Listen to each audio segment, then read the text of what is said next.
গোলাম মাওলা রনি তার টকশো মানেই বিনোদন, কারণ তিনি অত্যন্ত রসিক। গোলাম মাওলা রনির হাস্যরসাত্মক কথায় অনুষ্ঠানের সঞ্চালক পর্যন্ত হেসে দেয়। হাসতে হাসতেই তিনি প্রতিপক্ষকে নাজেহাল করে ছাড়েন। কঠিন পরিস্থিতিতে মাথা ঠান্ডা রেখে আলোচনা চালিয়ে যাওয়ার বিশেষ গুণ রয়েছে তার। একটা সময় গোলাম মাওলা রনি রাজনীতির মাঠে সক্রিয় ছিলেন। তিনি খুব কম সংখ্যক রাজনীতিবিদদের মধ্যে একজন যিনি আওয়ামী লীগ এবং বিএনপি দুই দলের হয়ে রাজনীতি করেছেন। তিনি 2008 সালে আওয়ামী লীগ থেকে সংসদ সদস্য হন। 10 বছর পর 2018 সালে বাংলাদেশ জাতীয়তাবাদী দল বিএনপিতে যোগ দেন। নিজের রাজনৈতিক পথ চলায় একাধিক দল পরিবর্তনের মাধ্যমে গোলাম মাওলা রনি যেমন আলোচিত, একইভাবে সমালোচিত। চলুন জেনে নেওয়া যাক গোলাম মাওলা রনির রাজনৈতিক জীবনের বাঁক বদল সম্পর্কে। গোলাম মাওলা রনি একাধারে একজন রাজনীতিবিদ, ব্যবসায়ী এবং কলামিস্ট। তিনি 2008 সালের নির্বাচনে বাংলাদেশ আওয়ামী লীগের মনোনয়ন পেয়ে পটুয়াখালী 3 আসন থেকে সাংসদ নির্বাচিত হন। জাতীয় সংসদের সর্বকনিষ্ঠ এমপি হিসেবে নির্বাচিত হয়ে রেকর্ড গড়েছিলেন তিনি। তার জন্ম ফরিদপুর সদরে, বেড়ে ওঠা পটুয়াখালীতে। বাবা শামসুদ্দিন মুন্সি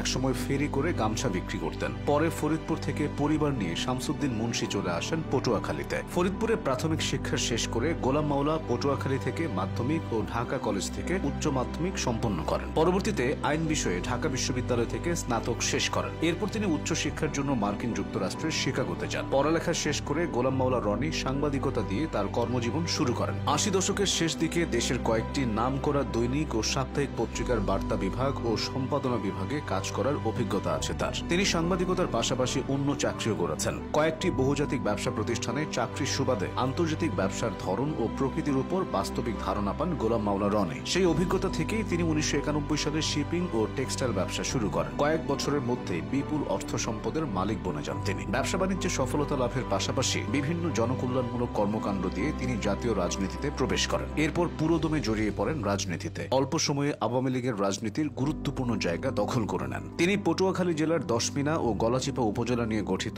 সংসদীয় আসনে বাংলাদেশ আওয়ামী লীগের মনোনয়নে এমপি হন। তবে আওয়ামী লীগের রাজনীতিতে লম্বা হয়নি তার পথ চলা। সংসদ সদস্য হওয়ার পরে নিজ দলের আস্থা হারান, একটা সময় জায়গাও হারান। গোলাম মাওলা রনি 2015 সালে ঢাকা দক্ষিণ সিটি কর্পোরেশনে স্বতন্ত্র প্রার্থী হিসেবে নির্বাচন করেন, কিন্তু ওই নির্বাচনে তিনি জয়ী হতে পারেননি। নানা বিতর্কের পর তিনি 2018 সালের নির্বাচনে পটুয়াখালী 3 আসনে বাংলাদেশ জাতীয়তাবাদী দলের মনোনয়ন পান, কিন্তু বিতর্কের জেরে সেই মনোনয়নও পরবর্তীতে বাতিল করা হয়। এরপরই তিনি সক্রিয় রাজনীতি বিমুখ হয়ে পড়েন। শিক্ষা ও কর্মজীবনের বিভিন্ন পর্যায়ে দেশের প্রত্যন্ত অঞ্চল থেকে শুরু করে পৃথিবীর অনেক দেশ ভ্রমণের সুযোগ হয়েছে তার। ব্যক্তিগত জীবনে তিনি বিবাহিত। স্ত্রী কামরুন নাহার রুনু ও 2 পুত্র সন্তান এবং 1 কন্যা সন্তান নিয়ে তার পরিবার। 8 ভাইয়ের মধ্যে রনি সবার বড় ভাই হিসেবে তিনি বাবার দায়িত্ব পালন করেছেন। বাকি ভাইদের কাছ থেকে বাবার মতো সম্মানও পেয়েছেন। বর্তমানে তার ভাইদের প্রত্যেকে সুপ্রতিষ্ঠিত। বিষয়টি গোলাম মাওলা রনিকে স্বস্তি দেয়। রাজনীতিতে তার ভবিষ্যৎ নিয়ে তিনি কখনো খোলাসা করেননি, তবে খোলামেলা বক্তব্য,